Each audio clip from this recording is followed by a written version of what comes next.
We have officially reached the breaking point. The web of lies Fan Xiao spun is starting to snap one by one. It starts at his birthday party.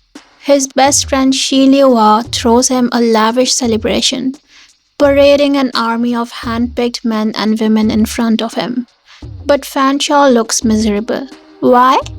Because the only person he wants, the only person he has ever truly seen, is standing right there and he still feels an unfillable void. And honestly, this is the one redeeming quality of this psychopath. He is terrifyingly loyal to his obsession. He doesn't even glance at anyone else. People talk about Fan Xiao's jealousy, but let's talk about Shulang. When a group of boys show up to flirt with Fan Xiao, Shulang doesn't just watch, he cuts through the crowd and claims his spot right beside him. It's a silent, dangerous warning. Back off, he's mine. He even flirts with someone else just to see Fan Xiao's eyes darken with rage. He wants the jealousy, he feeds on it, and Fan Xiao is helpless. His entire emotional state, his joy, his rage, his sanity is tied to Shulang's approval. When Shulang wishes him a happy birthday, Fan Xiao whispers, "Teach me how to be happy." He's surrendering his soul. And the way he grabs Shulang to kiss him, it was desperate. It was a man starving for the only thing that keeps him alive. But domestic bliss is fragile in this house. Shulang, trying to work, opens Fan Xiao's laptop. And because Fan Xiao is an arrogant idiot who thinks he's untouchable, there is no password. And there it is, the proof. Shulang sits frozen, watching the video of his own drugged, vulnerable body playing on the screen. He realizes the man who plays the gentleman by day has been watching this clip every single night like an absolute pervert.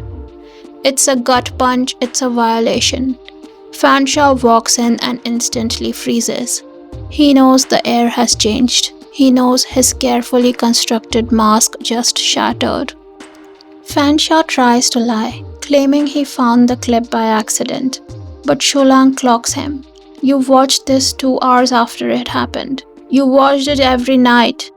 Oh my gosh, Fan Xiao, are you insane? How ravenous can you be for one person? But here is where it gets twisted. Shulang is furious, yes, but he's also fascinated. Instead of leaving like a normal person, instead of calling the police, he demands a different kind of payment. He makes Fan Xiao strip. He makes him record himself. A normal person walks away. Shulang stays and plays the same sick game. These two are not just toxic, they are addicted to each other's sickness. But the addiction can't cover up the crimes forever. A slip of the tongue reveals the truth about the secretary Shulang saved that night.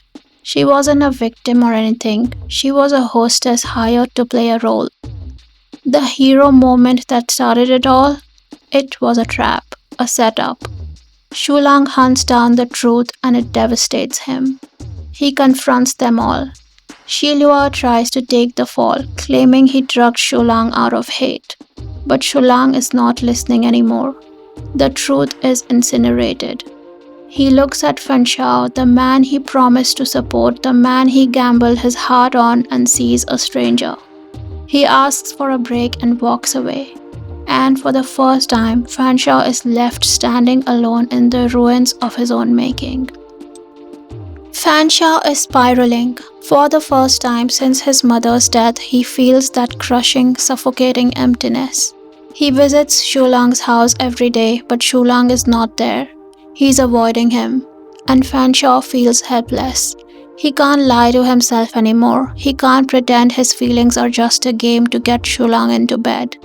This breakup has forced him to look in the mirror, and what he sees terrifies him.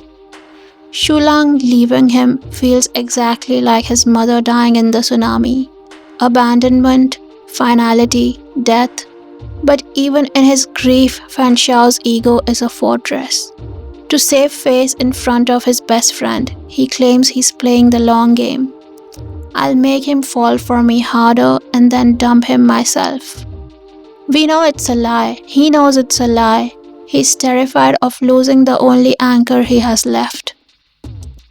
Shulang returns home after 3 days, and he isn't even surprised to find Fanshawe waiting.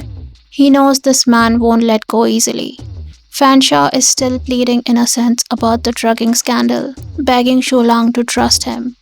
And we know Shulang. His brain is screaming, "Run!" but his heart is whispering, "Stay." Shulang tries to close the door and Fanshawe jams his hand, his recently fractured hand, right into the gap. He barges in, grabbing Shulang. And look at Shulang's reaction, half terrified, half concerned, immediately checking Fanshawe's hand for injury. He cares too much. Fanshawe wastes no time. He pounces, kissing him desperately, dragging him to the bed. He has missed him like crazy, and in his twisted mind, the breakup is null and void. If Shulang can unilaterally leave, Fanshawe can unilaterally decide to stay. Shulang's resolve crumbles under Fanshawe's touch. He can't deny that the last 3 days were hell. So, once again, he ignores the red flags, which by the way are now full-blown ambulance sirens screaming in his face. He begs Fanshawe, "Keep me delusional forever. Never let your lies come to light." At least that way he can keep some shred of dignity. It is heartbreaking.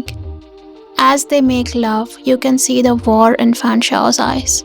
He's admitting to himself how deeply he loves Shulang. He lied about so many things, but not this.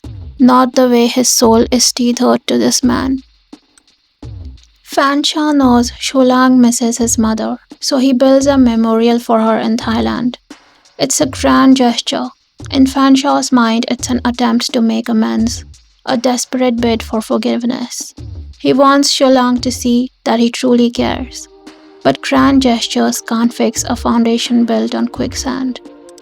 And then the pest arrives, Lujan. He comes crawling back to Shulang because his life has fallen apart without him. His agency treats him like dirt and he needs his excess pity. But the moment he sees Fanshawe at Shulang's door, his world shatters. The man who seduced him? The man who made him think he was in love? The man who orchestrated his breakup? He's standing right there claiming his boyfriend. Lujan realizes in horror that his entire life was collateral damage in Fanshawe's game. The circle is complete. The bomb has detonated. Can we just acknowledge Fanshawe's audacity here? He knows his lies are about to explode, yet he stays cool, composed, unbothered. That level of confidence is toxic, and God help me, it is so freaking hot. But the confrontation that follows is a cinematic masterpiece. Yoon-ji, the guy who plays Fanshawe, delivers the performance of a lifetime. We witness a man ripped in two. One part of him is smug, eager to break up with Shulang first to save his ego.